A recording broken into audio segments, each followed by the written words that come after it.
camera what just happened. So last year when we hosted our Romania trip, one day before the road trip started, the G-Wagon that we wanted to rent got crashed. And now Tudor just interrupted my call and said, "You remember what happened last year with the G-Wagon that got crashed?" I was like, "Sure." He was like, "The same happened this year." So we just got a message that our G-Wagon that we wanted for tomorrow crashed, and now we need to find a different car, but it's looking good. And that's behind the scenes events lifestyle. Like all the boys chilling and Tudor just like on the phone for the past 2 hours organizing a new car, but it is what it is. We love it. Now we have to get a Lambo in 24 hours. We have to get a Lambo, bro, in 24 hours. But what's the plan for today, bro? What's the plan for today? I think the boys have to work a bit, get a gay coffee at Starbucks now as well, and then play team deathmatch later. Give some headshots to the boys. No mercy. Pros. Weil für die das einfach viel zu viel Geld ist gerade. Yeah, we have like we have 16 minutes left until our Uber picks us up. We're in a huge hurry, but our boy Ahmed is just chilling. He's like, He's hungry, man. He's hungry. Oh, man's A little food. hungry out here. Man's working all day. Actually, I was sleeping until 2. Then I still...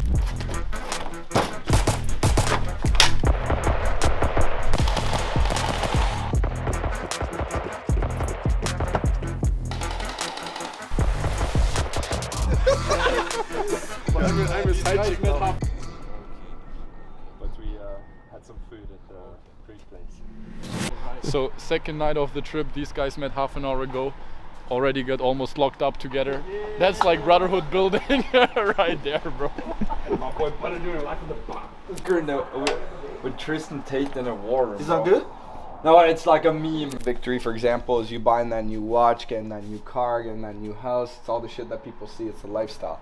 But the private victories is all the shit that you had to do. Those victories between you and yourself. Those mornings you didn't want to wake up. Those afternoons that you didn't want to work. All of that shit that you had to go through. All the failures that you had to go through that actually led up to those victories. Those are private victories. Those are victories that only you got to see that allowed you to have the public victories. My man. My nigga. Like Now we have to, like, this was a very estrogen check, okay? No. Huh? the testosterone. No, you grab him. Grab this. Yeah. So basically what happened was we rented these sick vehicles, bro. G-Wagon, Porsche, some 911, some Cyan, and we get here and they're like, sorry, we gave it to someone else. Yeah, bro. And fucking Romania, bro. And they're just like, oh, that's just what happens in Romania, bro. So now we've got an X6 and it's okay, bro. No But complaints, no complaints. At least because we've got a dope network of guys, we messaged the group and we actually have a plug in Romania, so I think we're getting some G-Wagons and stuff like that, Nice. so we'll see.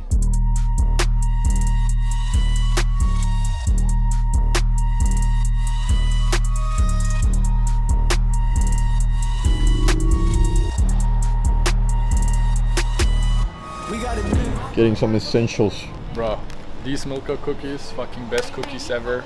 Essentials. We're now at the gas station here, first pit stop of the ride. The guys are loving it so far, I'm loving it too. And yeah, fucking fire. I love that we're hosting this trip again this year. We're going to host this every year from now and it's just going to be better and better. And if you want to learn how to join, like you can, I don't know, apply, link in bio, whatever. Yeah. Maybe we bio. take you, maybe we take you. So like very limited spots. and It's only subscribe. getting harder and harder to get in. Subscribe. Because who doesn't want to enjoy the best Milka cookies with the best boys and the best cars and And the in best in locations. a good country. Let's go. Not the best country, in a good country. That was a good.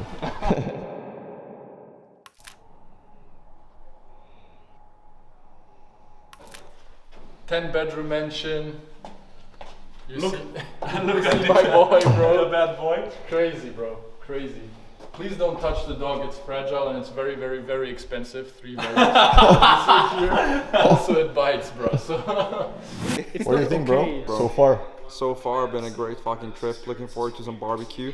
I'm hearing some rumors that Tudor is cooking up some fucking cevapi. If you know, you know. So Cevapi. cevapi. If you know, you know. I don't know. You don't know? Then you need to come to Serbia, bro. Yeah. I've been hearing some rumors as well about tomorrow being pretty sick, going up the Transfarjan road. So yeah, stay tuned.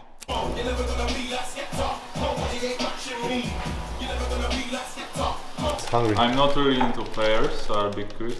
I will just say, when I started doing the fire, The fire turned out shit. I couldn't light it because the woods were super wet. And I was like, fuck, all those guys came to Romania and I have to cook for them and they'll think I'm a retard or something because I cannot light the fire. No, bro, no. The expectations were super high. And I'm usually good at barbecues, but this time the fire just wouldn't start. And then I said, God, please just make this barbecue work so these motherfuckers can eat and don't think I'm an idiot. And then God made the miracle and the fire started and I made the barbecue. So. Wow. Yo, round of applause. We're gonna have breakfast right now. No time for normal breakfast. We just go to a bakery and grab Romanian pastries, bro. I'm hyped. The boys are hyped.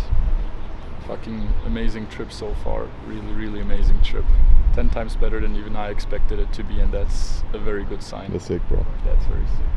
What's the plan afterwards, after breakfast? We just go on a long drive. We go through Transfer-Goshan, which is like the super famous mountain roads. So we're gonna have amazing shots there, an amazing drive. I was there last year. It's super fun to drive around there. And yeah, like 4 or 5 hours of drive. Then we will hop on in our next villa in the middle of the mountains and in the woods. Gonna create some fire content, podcasts, everything there. Sleep there, have a fun barbecue again, and then tomorrow we're driving back to Bucharest, bro. Sick. Sick. Let's go.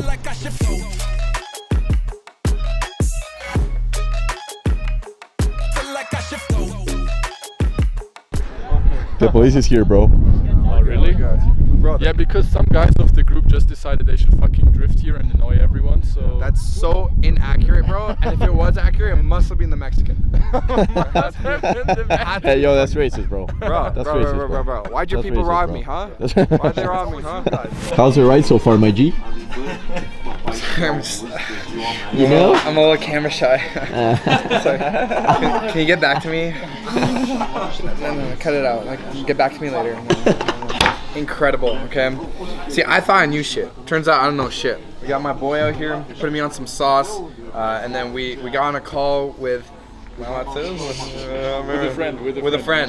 friend. And this friend is going through some business stuff. He dropped some bars, I dropped some bars, they dropped some bars, and together we had a full chocolate bar. And they're gonna, so it's incredible. So it's really awesome, because I think a lot of times with entrepreneurs or guys that are in their grind set mindset, it's easy to just be in tunnel vision and continue to work on the same thing that you're in, whether you're in programming or you're helping coaches or you're doing whatever it may be. But then once you have these talks with other people that have different data points because they went on different adventures, different lines, different quests, you're able to come in together and be able to share that context and learn vicariously through their lessons. And so, like Danilo was saying, there's no trackable ROI, but the ROI is more than something that you can put a price tag on. So, mad love, bro. Mad love, bro. Sick, bro.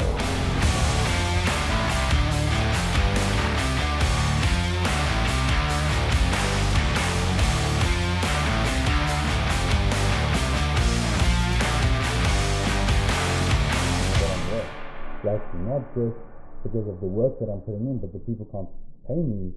Yeah, I used to like literally walk down the road and like pitch websites to people. I remember pitching it to like every single store I could, right? Websites, Facebook ads, anything I could, bro.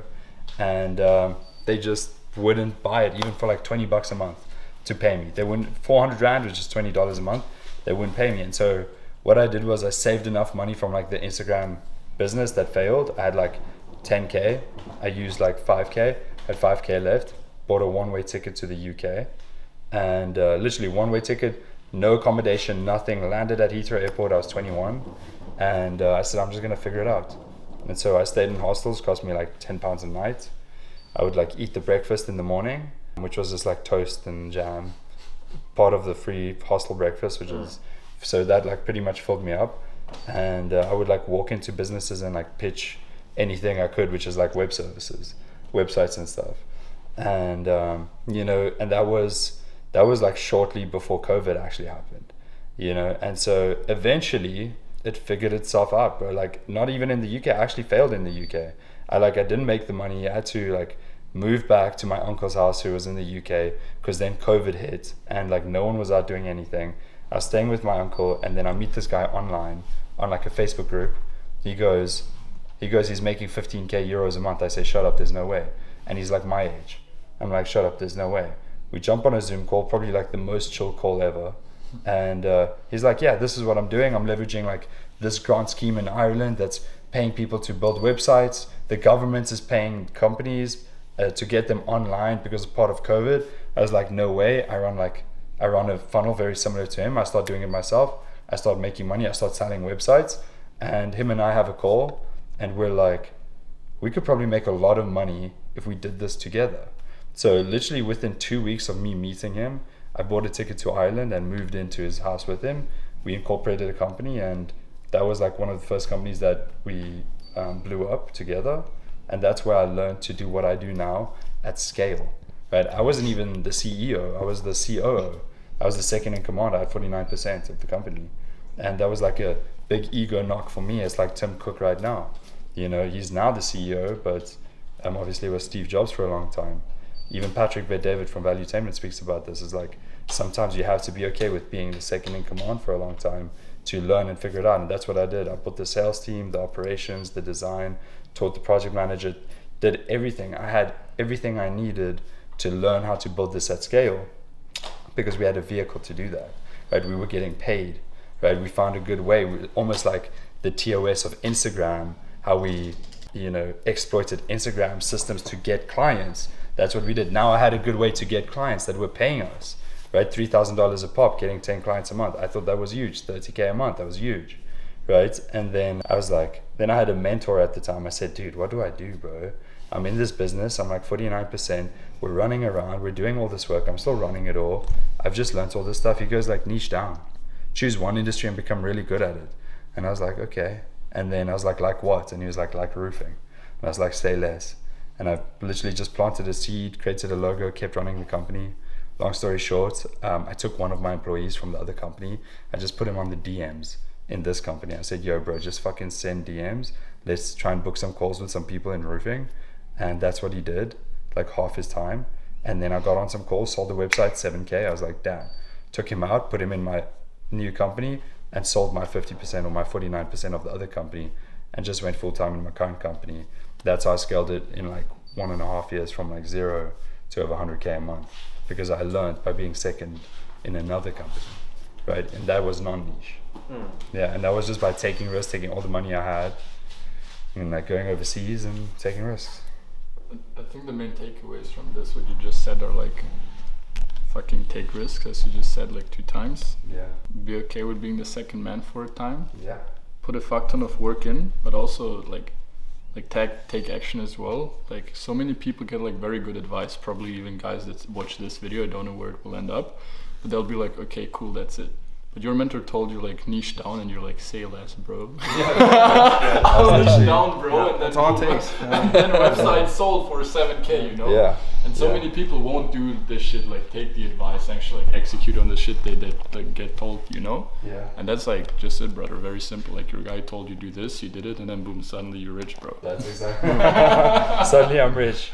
Yeah, bro. And now I teach other people to do that. And I didn't even intend. Link in bio, bro. Yeah, buy my course. No, bro, I didn't even intend for that to happen. Like literally, it was just part of my goals to help people, and then I helped them, and then I realized I could help them a lot more with the course and coaching and shit, and that shit blew up, and they blew up. Not all of them always blow up, but if they follow the shit, it just works. And you randomly met Ahmed, and now he helps you scale the shit. Yeah, like yeah, dude, I dropped. Bro, you know how that worked, right? So they've got their coaching offer in the thing that they teach people, and he's doing like 100K with his partner, and I'm like, that's crazy. I look at what they're offering, I see the offer, I see the price, I'm like, that's crazy. I know the results that my students are getting just from the course alone, no coaching. He sees it, and he's like, there's a lot of potential in this business, just with like the product that you're providing, like the case studies that you have. And then we kind of connected. I was doing like 10K a month passively, and then he came in, he's like, let's scale this up. I was like, cool, let's do it. And like within like 30 days we were in 10K. The next month did like 55K or something. 55K cash collected, did like 75K revenue. And that was nice, making like 100K in my other business, then like over 50K in the new business. And You crushed it. It's like everyone's waiting for that secret sauce, and sometimes that secret sauce is just the way that they hold themselves. You know what I mean? It's not like this crazy like business advice. It's just the fact that like, oh shit, they were able to do it. And then also when you meet people, like for example, what you were saying is that you've heard about people making millions of dollars, but when you talk to them and you just see them, you're like, oh, you're just another nigga. You're like, oh shit. You're like, oh, like don't get me wrong, this guy's smart. Like yeah, he has experience. But you're like, you're just like a dude. Yeah, bro, just like you're just a dude. Yeah. Like you're just you've taken certain steps, and I think that makes it way more real. Way more real. So like you mentioned, like you knowing this guy, you're in the same situations and let's say in the same event, then he's able to do numbers like that. It just kind of puts you in perspective like, oh shit, like this is not impossible. Like this is right there. And it's not actually, that's why I'm saying it's not just an intelligence thing. It's also just, it's very much so on context and action. Very much so. Because bro, that guy, I'm sure he's smart, but he's not 100 times smarter than the guy making 80K a month. Or sorry, 8 grand a month. Yeah. He's not. But he's making 100 times more. He's focusing on the right things. So yeah, very, very interesting. Leverage, bro. Leverage, that multiplier. There's only 4 forms of leverage. There's leverage of media, so that's content. That's what we're doing right now. There's leverage of capital. That's what your buddy's doing with crypto. There's leverage of time, which is basically how every business is built. It's like through paying other people for their time, for their skill sets. And then there's leverage of software, which is what you're doing, right? Or the people that pay for software, right? And set up a software, right? Because once you have a software that's out there, I mean, you know more than me, but you can basically automate a lot of the fucking tasks that would take a manual person, like manual labor, lots of man hours to do, right? So software is leverage, media is leverage, capital is leverage, time is leverage. And so leverage, all leverage is the multiplier in between your inputs and your outputs. And all your actions should be going towards getting more leverage. How do I get that multiplier higher? We've all played video games, right? So how do you get that fucking 3x or the 10x or the fucking 20x, right? How do you get that leverage? How do you increase it? What's your form of genius, right? Where can you get that in your life? And that should be the main thing. But too many people, including myself, by the way, like I'm not fucking special, but what Danilo said is you get to a certain level of comfort when you hit a certain milestone in income. You can get super comfortable. You're making 10K a month, 20K a month. Like, dude, you can basically live anywhere you want and do whatever you want. And so realistically, you need to be able to figure out a way where you have additional leverage, or else you're always going to be trading your time for money. Because most people are making 10 and 20K a month, or even less, or whatever it is, they are trading their time for money. You don't want to be in that situation. So, yeah.